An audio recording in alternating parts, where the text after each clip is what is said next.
Assalamualaikum warahmatullahi wabarakatuh. Jumpa lagi kita di Suar Integritas.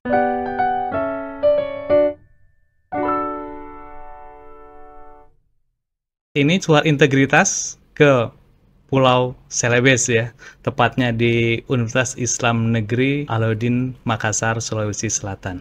Bersama saya, Rektor UIN Makassar, Profesor Hamdan Yohanes, MA, PhD.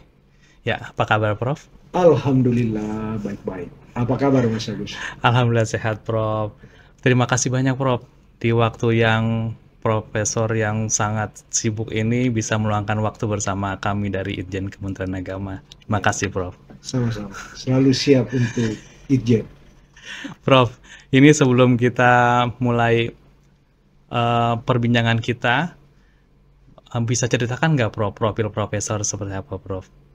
Profil saya. Iya. Oh ya, terima kasih Mas Agus. Saya asli Bugis, suku terbesar di Sulawesi Selatan. Siap Prof. Asal saya dari Kabupaten Bone. Saya berasal dari keluarga yang sangat biasa-biasa. Ya, ayah saya meninggal waktu saya masih kecil Mas Agus, usia 3 tahun. Iya. Itu pun juga tidak terlalu pas 3 tahun atau kurang dari 3 tahun karena saya tidak tahu persis tanggal lahir saya. Siap Prof. Bapak saya meninggal, ayah saya meninggal waktu saya kecil, ibu saya buta huruf Latin. Nah, ibu saya lah yang menjadi single parent yang membesarkan saya dan saudara-saudara saya, menyekolahkan saya sampai bisa sarjana di IAIN Alauddin yang sekarang UIN Alauddin, lanjut S2 di luar negeri di Kanada dan S3 di Australia, pulang mengajar di UIN Alauddin sebagai dosen tetap, menjadi guru besar, dan alhamdulillah sekarang diamanahi oleh Bapak Menteri, Gus Menteri sebagai Rektor UIN Alauddin Makassar. Yes. Ya. Pak Rektor benar orang hebat, tapi Biasa-biasa saja. ibu yang lebih hebat ya Prof. Ibu, ya. Ibu lebih hebat sih Mas Prof ya. Agus, saya sudah abadikan saya punya perjalanan hidup dalam sebuah biografi, tepatnya autobiografi, karena saya tulis sendiri. Judulnya Melawan Takdir. Oh, luar biasa Prof. Ya, melawan persepsi takdir yang keliru, itu tepatnya. Karena saya melawan persepsi takdir orang-orang di kampung saya, mendefinisikan, memberi batasan takdir, menentukan takdir dari awal, terutama kepada orang-orang yang secara ekonomi sangat lemah seperti saya, bahwa takdir saya seperti ini. Padahal itu masih sebatas nasib, situasi yang saya hadapi, dan saya lawan persepsi itu. Jadi itu saya singkat dengan melawan takdir, Takdir. bukan melawan takdir Tuhan. Gitu, Bukunya sudah terbit berarti Prof sudah ya? lama, Oh, sudah lama. Ya, Oh, sudah siap. bahkan sudah diangkat ke layar lebar. Sudah, buku itu terbit 2013, difilmkan 2018. Luar biasa, Ya, luar biasa. jadi Prof. itu sedikit Luar tentang biasa. Iya. perjalanan hidup saya, Mas Agus. Berarti mulai PNS tuh tahun berapa ya Prof? Tahun 1996. 1996. Oh, Ya. luar biasa. Ya. Masa itu ada program pembibitan dosen dari Kementerian Agama. Saya masuk dari jalur itu menjadi PNS Kementerian Agama. Waktu Pembibitan jadi dosen. PNS jadi dosen itu Prof? Jadi dosen. Dosen, Jadi Bro. dididik khusus untuk disekolahkan ke luar negeri oleh Kementerian Agama. Oh gitu. Iya. Dosen langsung di Alauddin Makassar. Di Alauddin Makassar. Luar biasa. Alma mater saya, tempat saya kuliah S1. Iya Prof. Ya. Kalau di Alauddin ini ada berapa fakultas ya Prof ya? Ada 8 fakultas. 8 fakultas. Satu program pasca sarjana. UIN Alauddin mungkin bolehlah disebut salah satu PTKIN terbesar di Indonesia Timur tentunya. Iya. Jumlah mahasiswanya kurang lebih 30.000, lebih 1.000 dari dosen dan tenaga kependidikan. Yang paling diminati apa Prof? Fakultas apa Prof? Menarik ini Mas Agus, karena kami di sini sudah jadi UIN, jadi membuka prodi-prodi umum. Iya. sudah seimbang antara prodi agama Agama sebagai core sama. bisnis Oh, UIN yang dibangun sejak jadi IAIN iya. dan sekarang menjadi UIN, itu peminatnya prodi-prodi umum. Mulai dari kedokteran, kita sudah memiliki program studi kedokteran, sudah melahirkan dokter, sudah 3 tahun terakhir ini kita sudah memproduksi dokter. Terus ada juga teknik informatika, Informatika. paling diminati. Siap. 3 besar itu farmasi. Oh, Ya. farmasi. Oh, Itu luar prodi-prodi biasa. umum. Umum semua, Umum Bro. semua ya. Banyak sekali, ribuan peminatnya. Iya, Bro. Iya. Jadi mahasiswa banyak, PTKN juga terbesar. Nah, pasti tantangannya besar juga tuh, Prof. Tantangannya besar juga. Ini Tantangannya besar. sekarang kita bicara soal ini, Prof, integritas. Siap. Integritas tuh gampang diomongin, mudah diomongin, tapi butuh effort, upaya Butuh untuk effort. Ya. Kalau menurut Profesor sendiri, integritas tuh apa ya, Prof ya? Integritas itu sejenis komitmen, satunya kata dan perbuatan. Iya. Sepakat, Prof. Ya. Sepakat. Ya. Satu kata dan Satu kata, Bro. simetris antara kata-kata dan perbuatan. Artinya, Mas Agus, kalau mau melihat apakah seseorang itu berintegritas atau integritasnya dipertanyakan, kita dengar kata-katanya dan kita cek apakah sejurus, searah dengan perilakunya yang terkait dengan kata-katanya itu. Itulah integritas berada. Betul, Ya. Prof. Integritas ini apa namanya dilihat juga dari pimpinan juga, Prof ya. Jadi integritas Siap, ya. pimpinannya ada upaya nggak, Prof, dari Profesor sendiri, ada program khusus nggak di sini, Prof? Program itu sejatinya pada lembaga sebesar ini untuk bisa eksis, survive sebagai institusi modern. Pilihan kita harus mewujudkan prinsip integritas itu. Misalnya, ya dalam budaya kerja, salah satu aspek yang patut dipelihara adalah kepatuhan. Benar. Ya, yang sering disebut dengan loyalitas, Iya. loyalty. Oh ya. Harus satu garis, Betul, satu komando kita. betul, Prof. Siap. Nah, kepatuhan itu menjadi prasyarat untuk menjunjung integritas. Karena bagaimana kita bisa mewujudkan visi dan misi lembaga universitas, iya, menjadi perguruan tinggi yang berperadaban, menjunjung tinggi budaya kerja, berkinerja. Kalau tidak ada kepatuhan, Iya. apa yang digariskan sebagai aturan, kalau itu tidak dijunjung dengan kepatuhan, itu menjadi bebesan kosong. Jadi Betul, Prof. Betul. Ya. dalam budaya kami bisa mengecek di antara yang kami rekrut sebagai leader, top leader, atau bagian dari manajemen perguruan tinggi. Yang pertama saya harus cek, Mas Agus, adalah seperti apa kepatuhannya. Siap.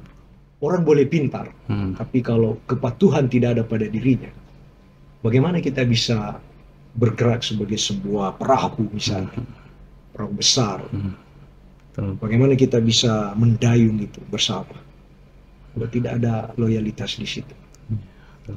Nah, untuk bisa berbicara tentang komitmen yang bisa menjadi prasyarat berikutnya, kita harus mulai dengan kepatuhan itu.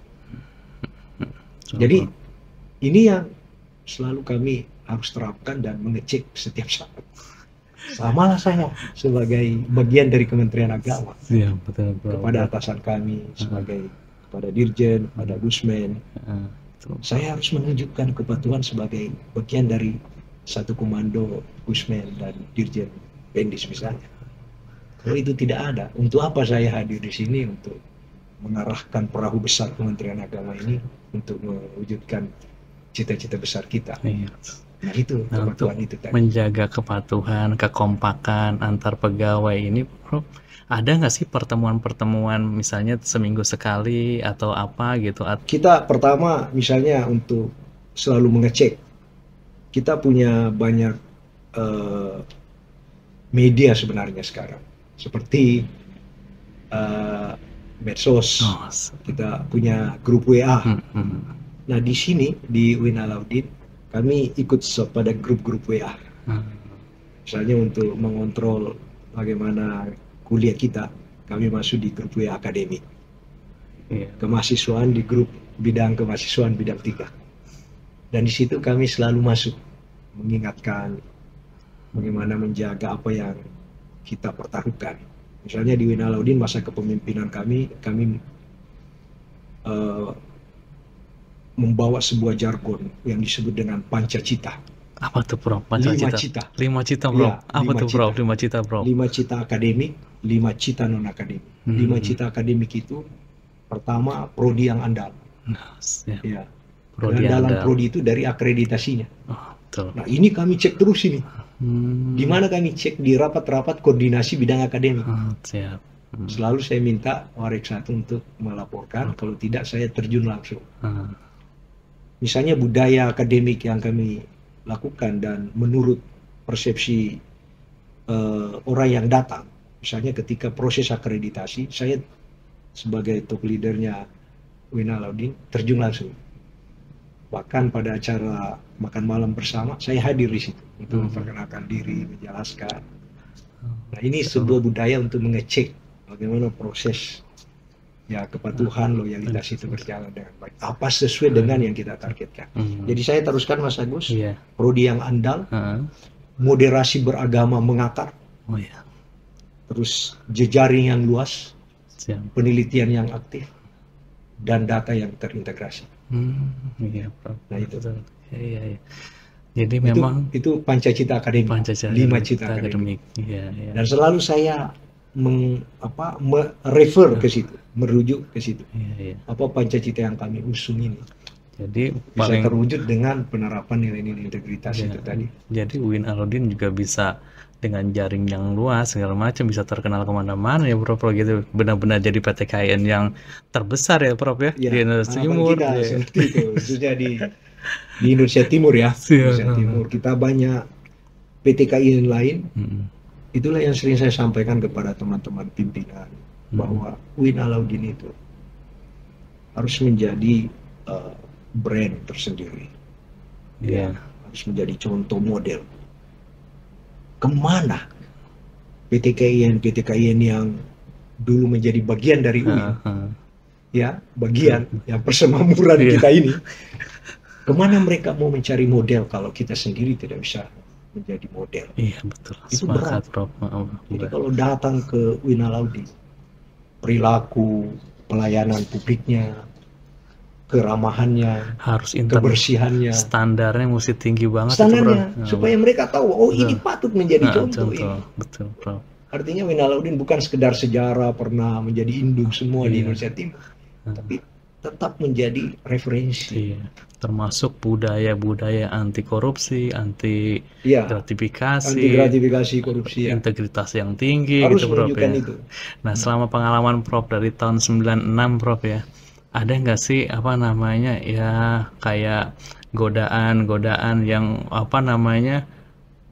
menggelitik untuk ini integritas bisa kok ini disingkirkan atau segala macam? Ada nggak sih Prof godaan-godaan seperti itu Prof? Sistem pengawasan kami ini sebagai perguruan tinggi BLU yang sudah besar seperti ini, saya lihat cukup ketat ya. Auditing dari Inspektorat Jenderal, BPK, eksternal auditor, terus independen pemeriksa. Itu semua membuat kita ini bisa berjalan sesuai koridor. Iya, sesuai koridor. Nah, tantangannya sebenarnya Mas Agus itu bisa terjadi kapan saja.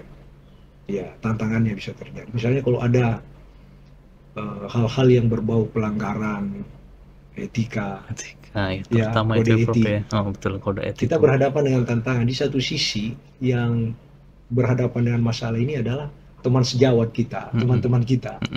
Di sisi lain kita harus menegakkan itu sebagai aturan kode etik untuk menegakkan keteraturan.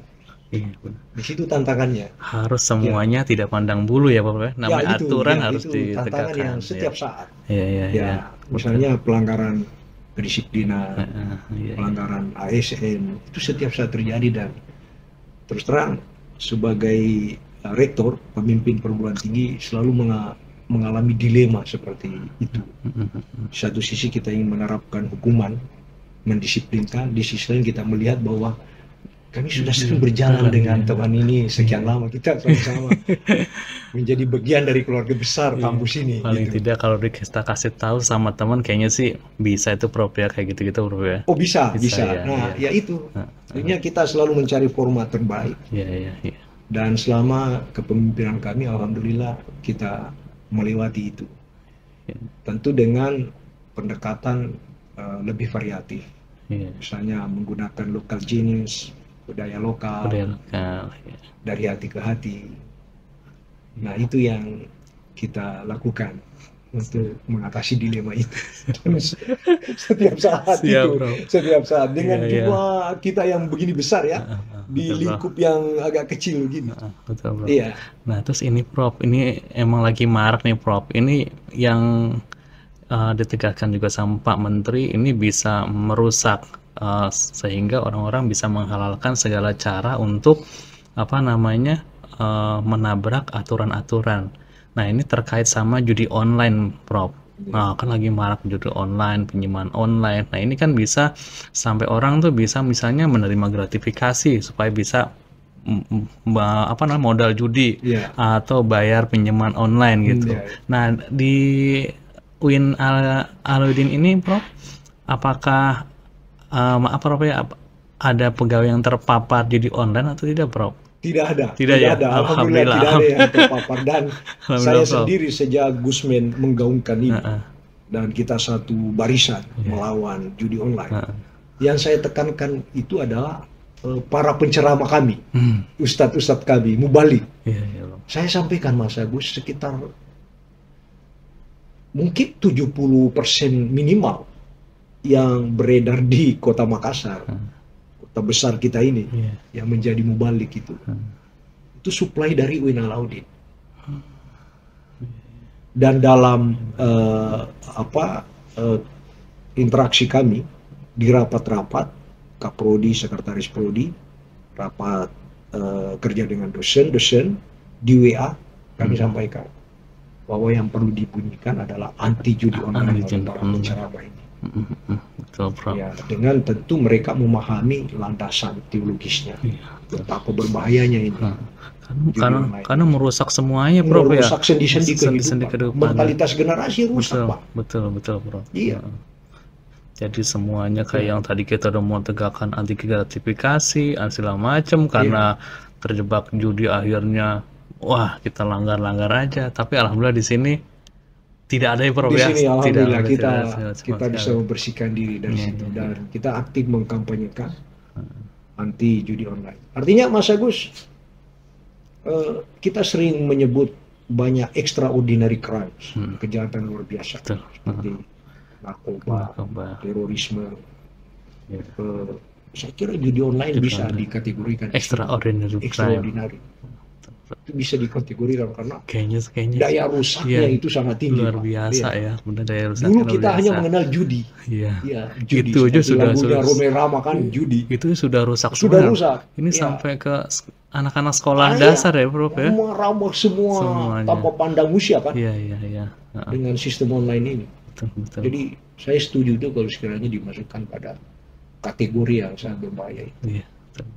Nah, Prof, ini kan beberapa waktu yang lalu Prof ikut yang diklat prestasi yang dari KPK ya, Surabaya Prof KPK ya. Dengan Inspektorat Jenderal. Nah, prestasi itu apa sih Prof? Program apa sih Prof menurut Profesor? Iya. Jadi setelah kita kan membuat rencana aksi dari pelatihan refleksi integritas ini. Nah, salah satu yang saya bikin itu adalah bagaimana membuat model rekrutmen peneliti. Peneliti yang transparan dan bertanggung jawab ya. Artinya itu sering sulit ya, Prof, ya? Sering menjadi sorotan. Sudah sering juga menjadi temuan. Itu rencana aksi kami saat itu. Dan waktu itu memang menjelang perekrutan peneliti, Mas Agus. Iya. Nah ini yang kami sudah jalankan. Nah, langkah-langkahnya kami terapkan sesuai dengan yang kami rencanakan itu. Oh, sudah sesuai Sudah, Prof. ya, artinya tingkat kesesuaiannya kalau menurut saya sudah lebih baik dari sebelumnya. Entah kalau misalnya Mas Agus yang mencermati, misalnya bagaimana untuk membuatnya menjadi transparan, bagaimana untuk membuatnya menjadi kredibel, bagaimana hasil-hasilnya itu lebih bisa diterima, tidak nepotis, tidak yang itu-itu terus, dan menghasilkan penelitian yang produktif. Targetnya misalnya semua hasil penelitian itu diterbitkan di jurnal. Paling bagus kalau di jurnal yang terindeks internasional atau Scopus misalnya. Jadi instrumen paling menonjol untuk rekrutmen peneliti itu apa, Prof? Jadi yang pertama misalnya kita pastikan konsep anonim itu yang diperiksa itu tanpa punya nama itu betul-betul bisa terwujud. Bisa terwujud. Yang kedua, bagaimana yang memeriksa sebagai reviewer bukan orang dalam saja. Kita mendatangkan yang luar supaya terjadi balance, bisa melihat dan meneropong secara lebih adil itu. Dan yang sebelumnya misalnya tidak bisa dihentikan sewaktu-waktu, kami membuat aturan. Oh, bisa dihentikan sewaktu-waktu. Apabila tidak sesuai, mengikuti, tidak sesuai dengan misalnya aturan itu atau outline yang perencanaan jangka penelitiannya dengan prosedur-prosedur yang kita sudah tentukan itu bisa dihentikan. Nah, karena kontraknya penelitian itu harus diterbitkan, maka bila tidak diterbitkan tidak bisa ikut kompetisi berikutnya. Nah, itulah yang membuat bagaimana bisa menjadikannya lebih. Iya, menarik nih, Prof. Jadi semua peneliti itu sebenarnya punya hak untuk bisa ikut dalam penelitian ya, Prof, ya. Bukan itu aja juga, Prof, ya. Iya, punya hak ya. Jadi bukan dengan sistem clustering yang kita gunakan. Wah, itu bagus banget tuh, Prof. Jadi jadi ada kompetisi yang sifatnya lebih membangun, Prof, gitu, Prof. Jadi kita punya hasil-hasil jurnal yang memang bukan penelitian asal-asalan, bukan jadi orang yang itu aja gitu, Prof, ya. Karena memang target kita itu tadi harus terbit di jurnal yang bereputasi. Itu yang menjadi outcome. Iya, Scopus gitu, Prof. Iya, Scopus. Ketika diperiksa misalnya oleh Inspektorat Jenderal, oleh BPK, kita sudah menyodorkan bahwa ini hasilnya. Nah, yang masalah ketika dia tidak bisa sampai di situ. Nah, itulah dia mendapat sanksi berikutnya, tidak boleh ikut sampai dia berhasil menerbitkan itu untuk ikut kompetisi. Oke, Prof. Ini terakhir nih, Prof. Harapan Profesor terhadap Kementerian Agama umumnya sama khususnya UIN Alauddin ya untuk peningkatan integritas di pegawai itu apa, Prof, harapannya, Prof? Ya, harapan kami dari situ, Pak. Kita butuh proses, tapi harus pasti bergerak itu prosesnya. Misalnya modeling integritas itu harus selalu dihadirkan. Pimpinan harus menjadi contoh. Disiplinan.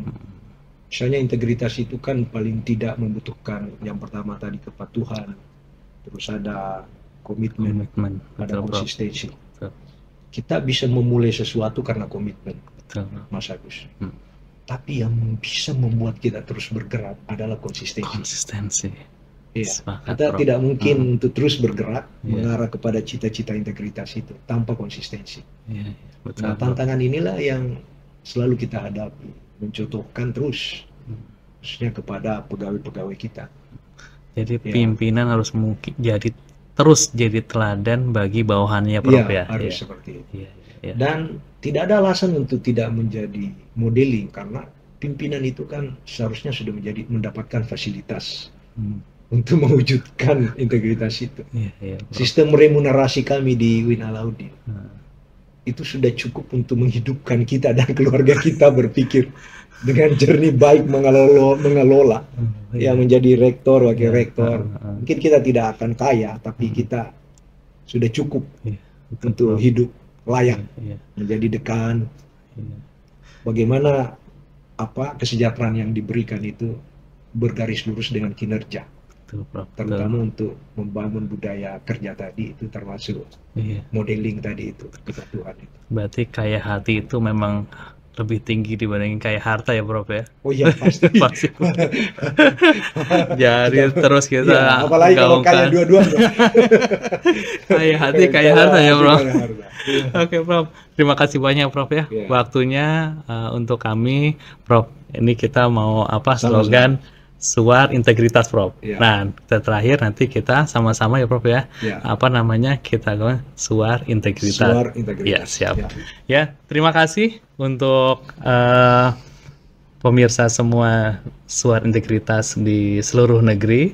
Saya sudah bersama Prof. Hamdan dan apa namanya? Kalau kita bisa garis bawahi bahwa memang pimpinan itu harus jadi teladan bawahannya dalam terus menjaga integritas. Oke, Prof, kita Ya, mulai. ya. Selamat sore. Suar Integritas. Ya, terima kasih banyak ya, Prof. Ya. Sama-sama, Mas Agus. Terima kasih banyak, Prof. Ya.